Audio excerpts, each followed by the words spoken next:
Hello. Hey, hey everyone, good afternoon. It's great to have you all join me for today's webinar. Let me quickly introduce myself. My name is Niyati, and I am a product expert with Manage Engine's IT Security Solutions team. In today's webinar, we'll be talking about how security information and event management solutions, SIEM solutions, as you can see, um, help you beat the most rampant threats of today. Very quickly, if anyone is facing any audio or video issues, please let us know using the live chat option. We'll quickly try looking into fixing that for you. And also, the recording of today's webinar will be available in a couple of days and it will be emailed across to all of you. Here we have the agenda for today. Now, SIM solutions have been around for a while. SIM is a pretty classic technology. However, it is highly relevant even today because SIM solutions have evolved over the years with several new generation features which help organizations defeat both old and emerging threats with equal ease. So, in today's session, I'll begin by describing the security landscape of today. We will then look at advanced security incident detection and management features in SIM solutions, and we'll discuss them in a little more detail. Following that, we will discuss a couple of cyber threats which are highly rampant today and discuss how SIM solutions help you fight them.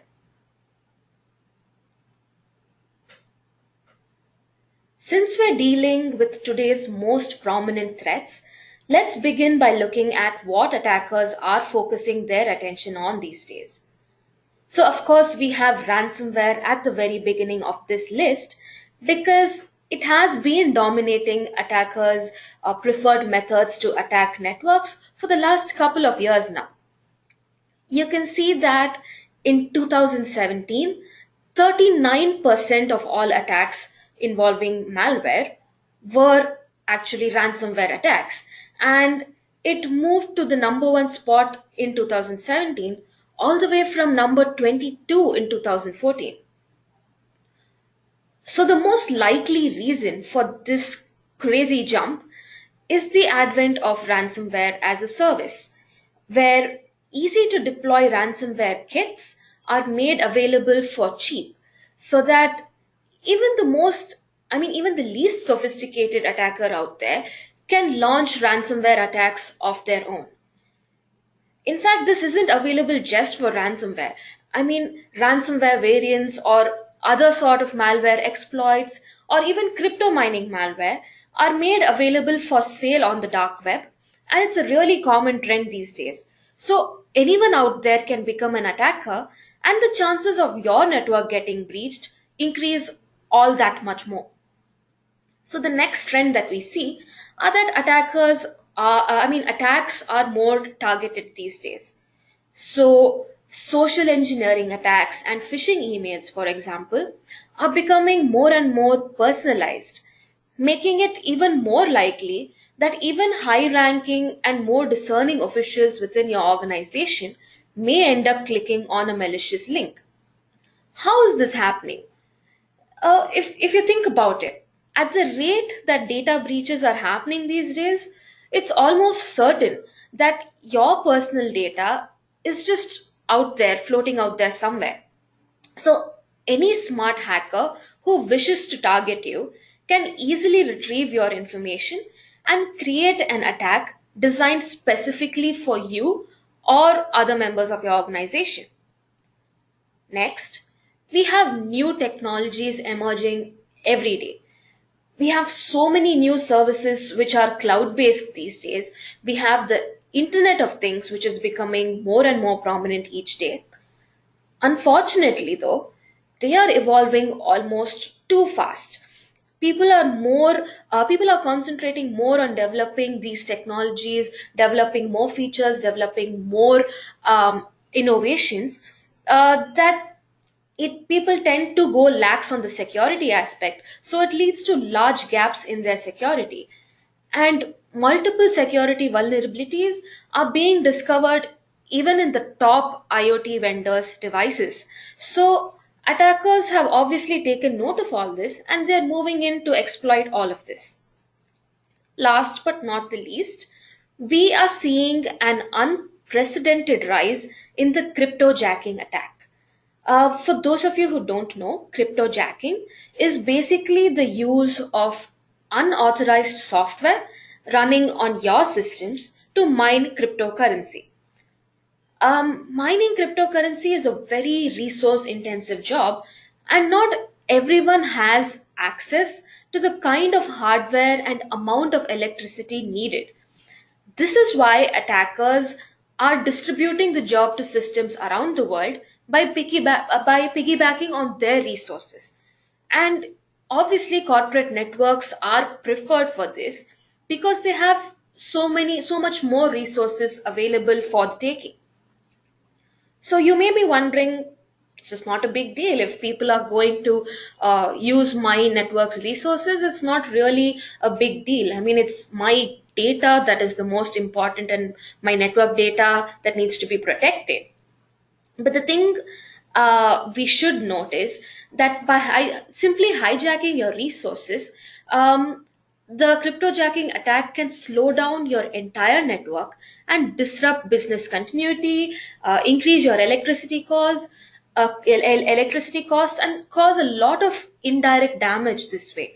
So you don't have to only concentrate on protecting your data, you also need to concentrate on protecting your network infrastructure, your network resources on a whole.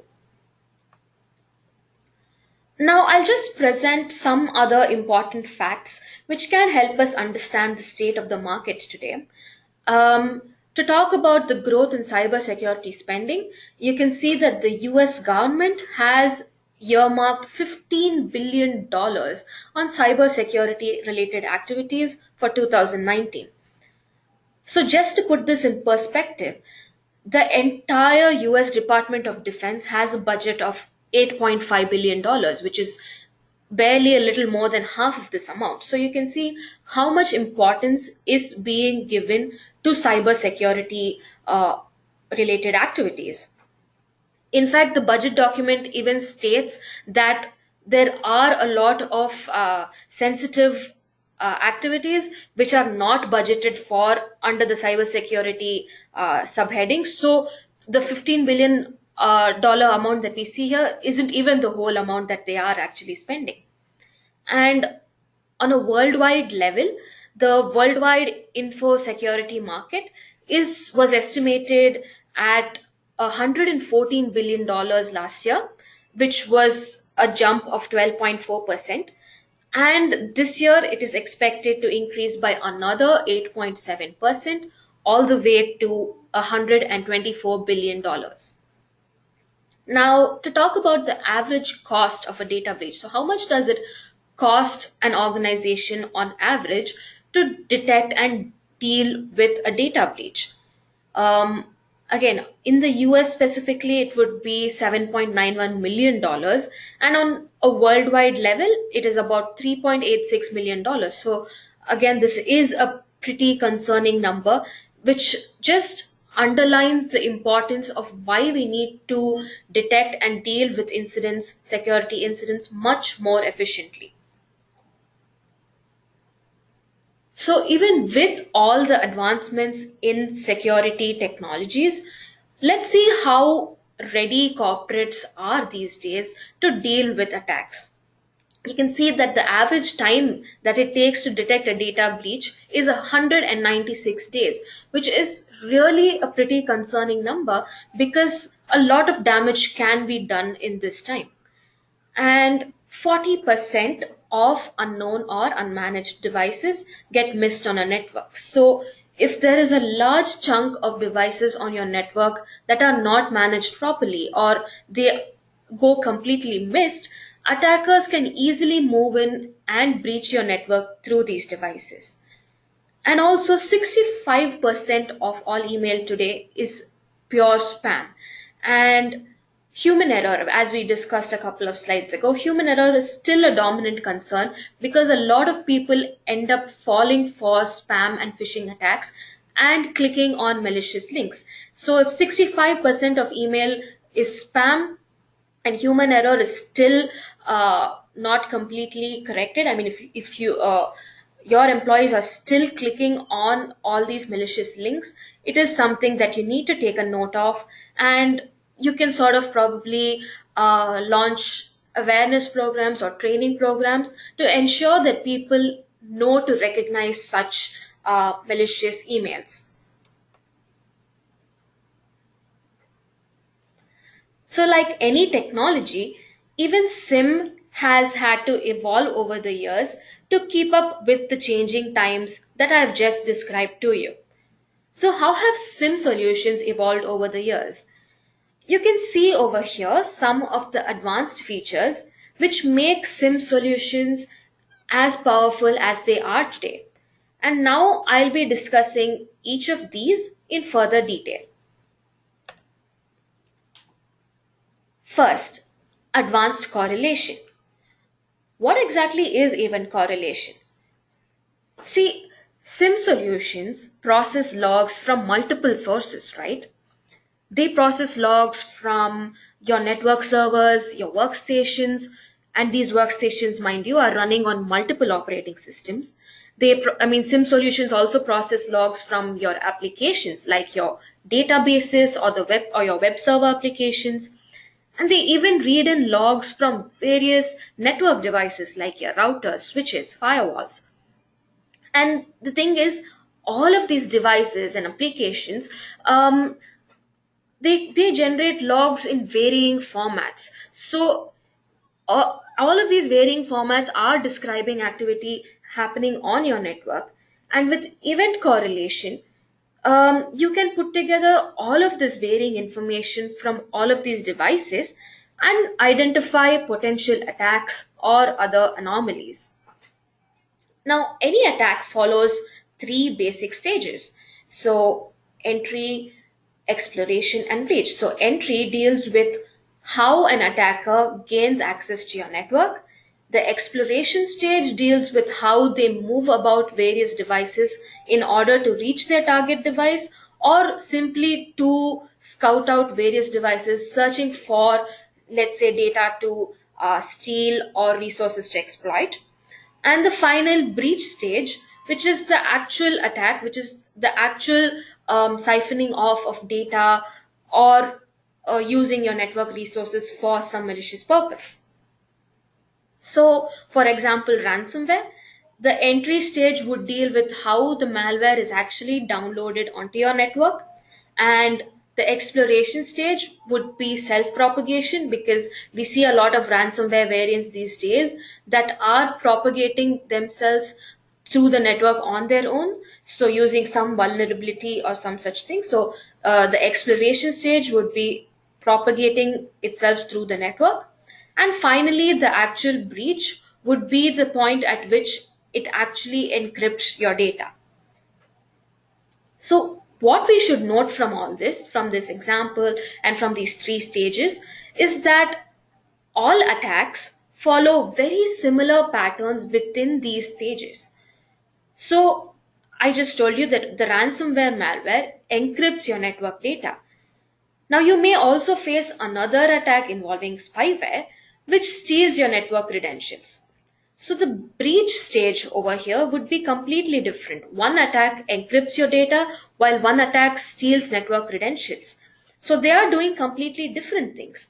But let's say you examine the attack vectors, you may find out that both of these malwares are actually moving laterally through your network, exploiting the same vulnerability, which means the exploration stage is exactly the same in both of these very different attacks. So, if we start breaking down all attacks this way, we will start finding loads of common patterns. So, the trick to capturing these attacks is to start identifying these patterns. So, if we can do that, we can spot signs of oncoming attacks or at least contain the damage before it gets too large. But then, how are these patterns detected? Like I said, attacks are complex incidents because they involve a series of steps or a series of events. And these events, thankfully, leave a log trail across the devices that they occur on. Now, event correlation uses these logs as a basis to detect patterns, and it identifies these patterns using what are known as correlation rules. A correlation rule is simply a sequence of events, also known as actions, which indicate some threat. So, for example, let's consider a brute force attack. A brute force attack is characterized by multiple failed logons followed by a single successful logon, all occurring within a short time frame. So, this is a basic template. So, anytime this series of events is detected on your network, it would match the brute force correlation rule, and you can immediately realize that an attack is probably about to take place on your network.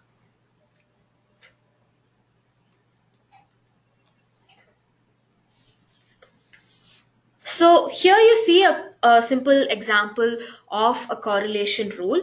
So how do you detect suspicious software installations on your network or malware installations on your network? So this is a rule comprising of five different events, and it helps you detect when an attacker remotely logs on to your network and installs malware on one of your systems.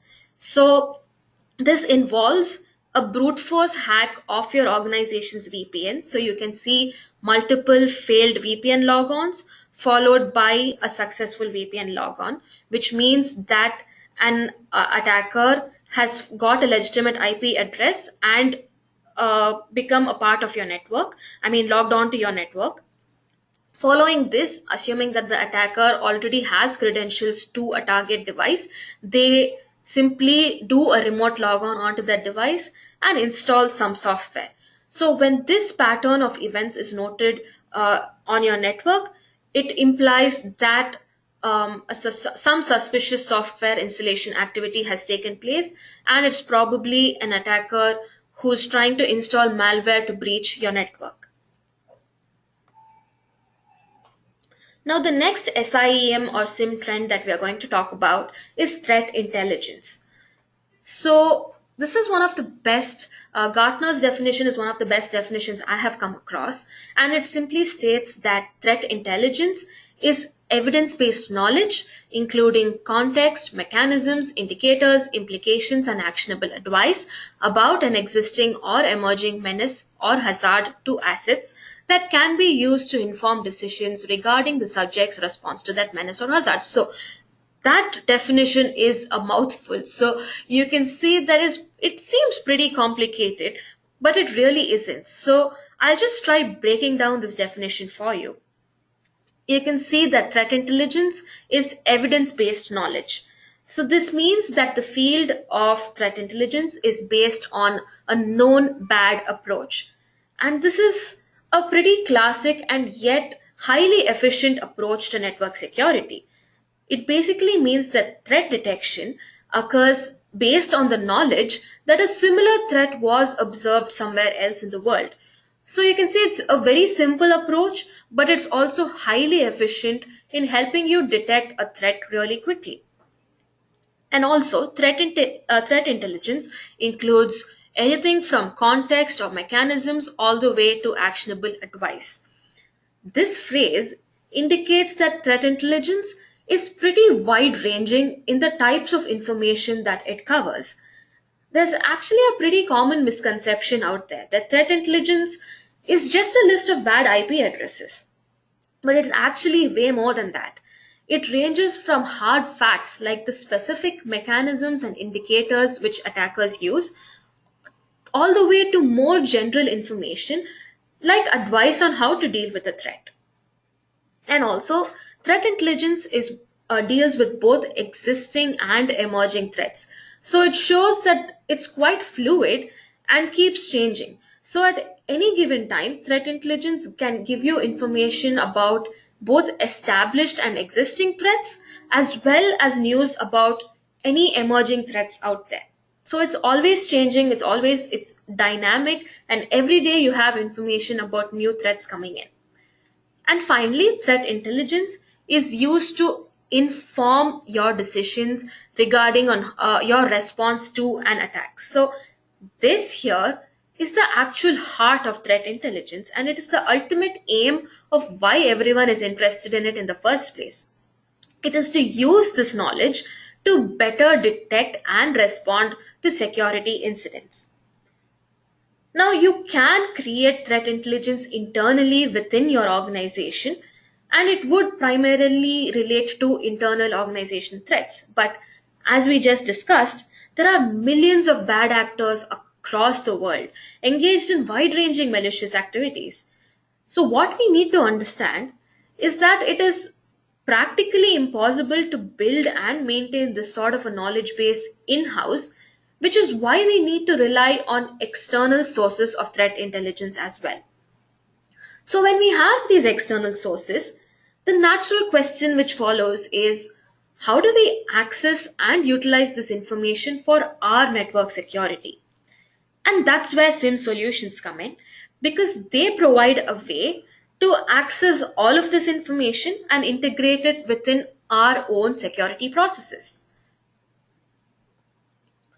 So, when I say that threat intelligence, that we access external sources of intelligence, how exactly are we getting access to this information? So, threat feeds are the most common method used to share threat intelligence.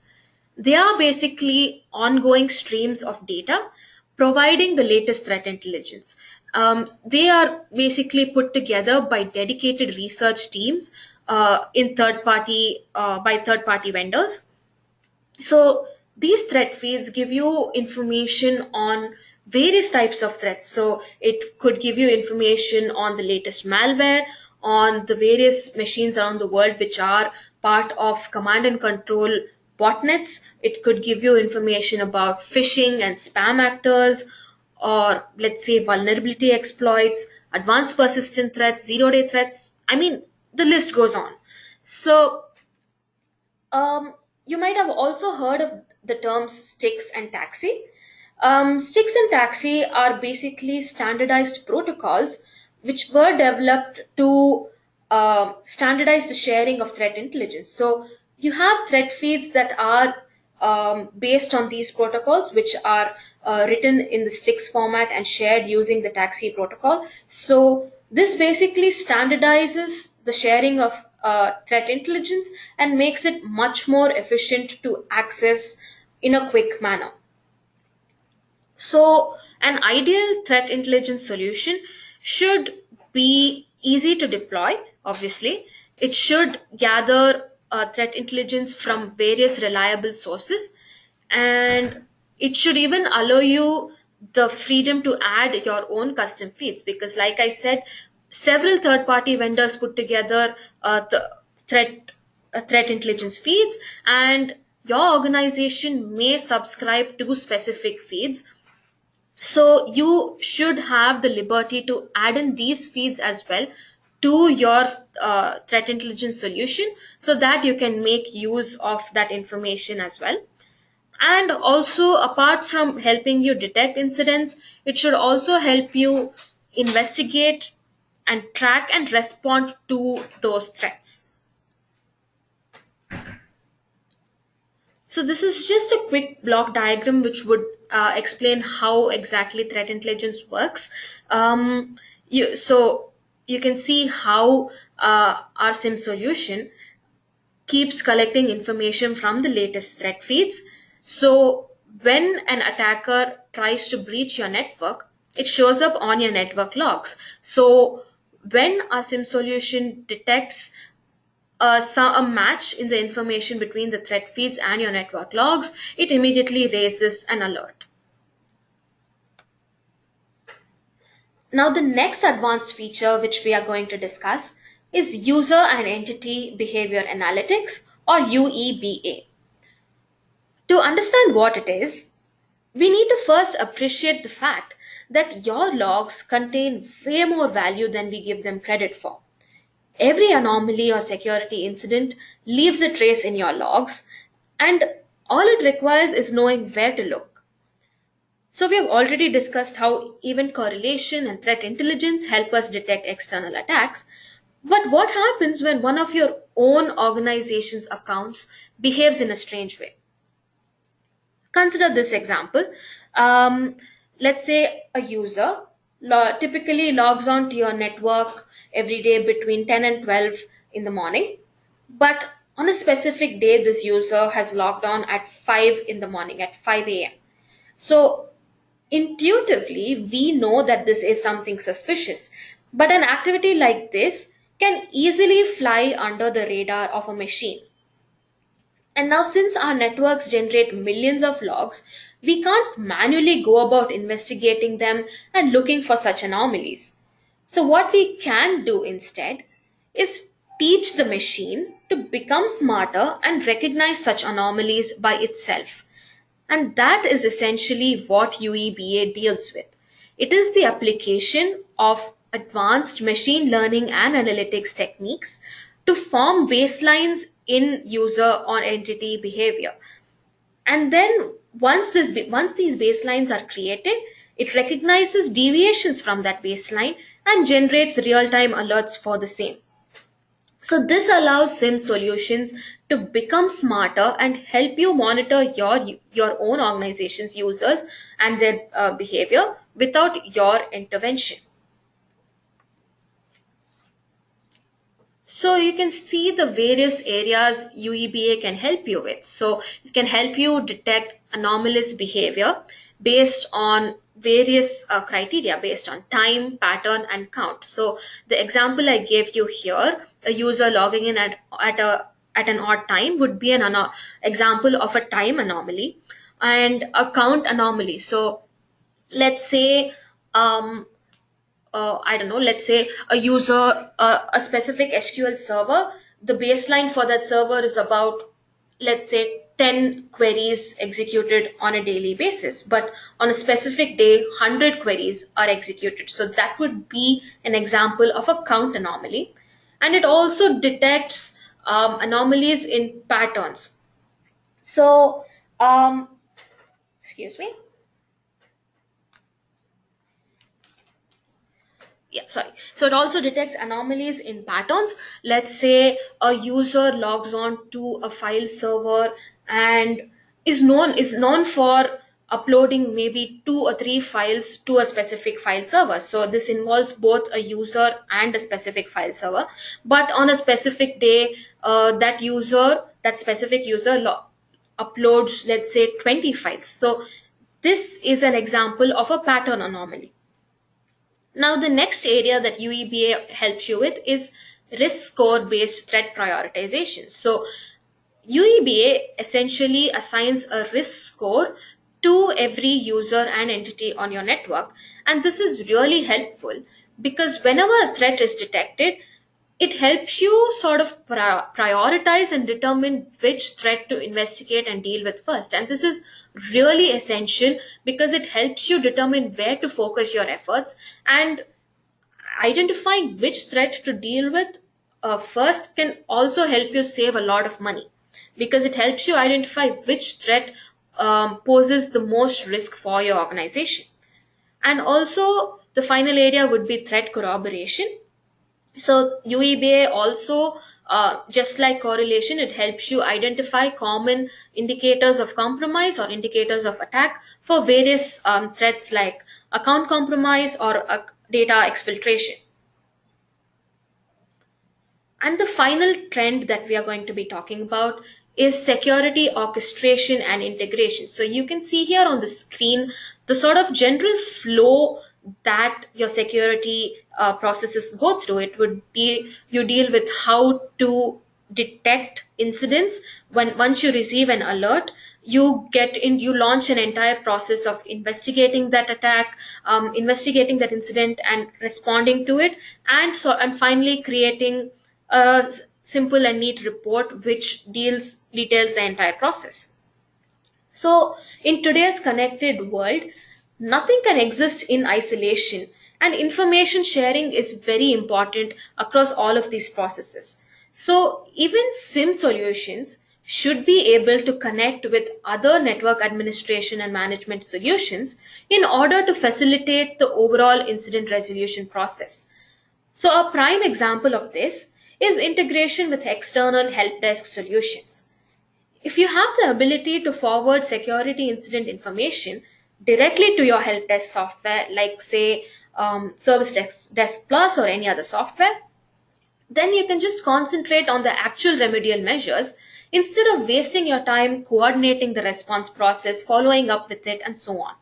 So, one way to drastically reduce incident resolution times is to have a smooth flow of information between your incident detection, incident management, and incident resolution processes.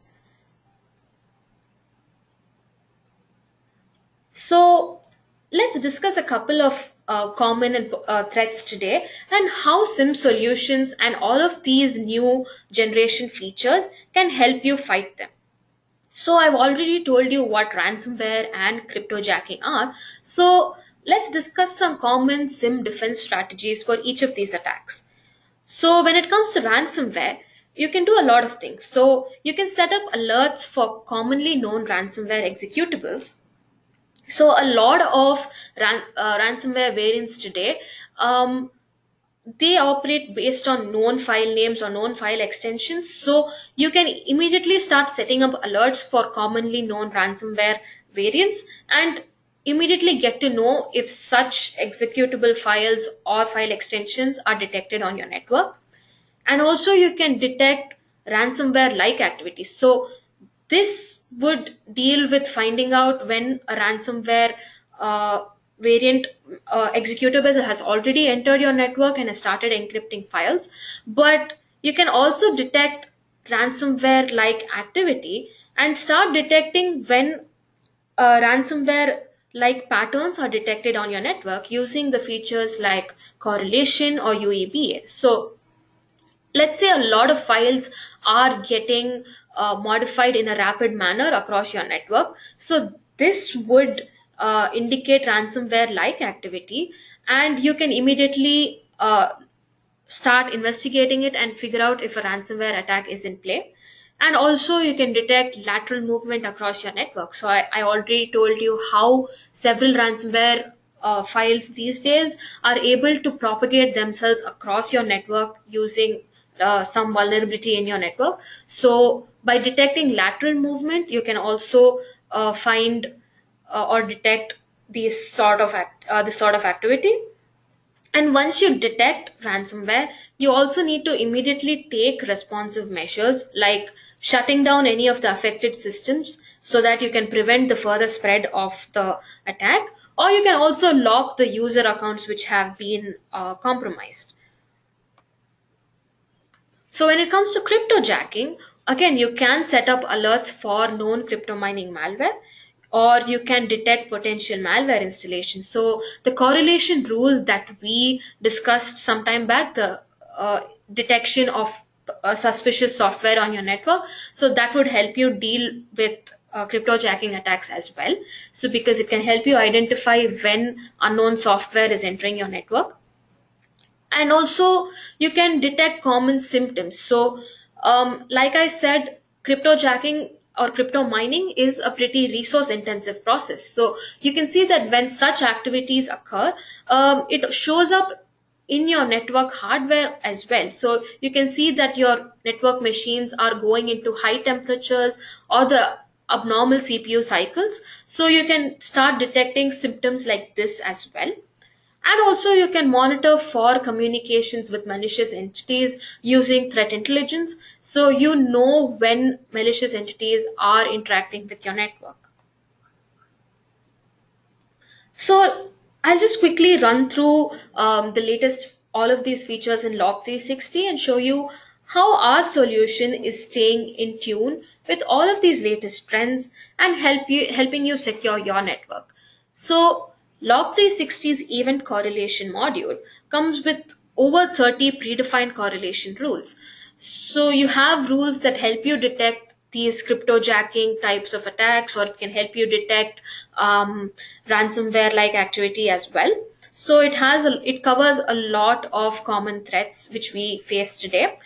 And if you can also customize these rules or build your own rules from scratch using the solutions custom rule builder.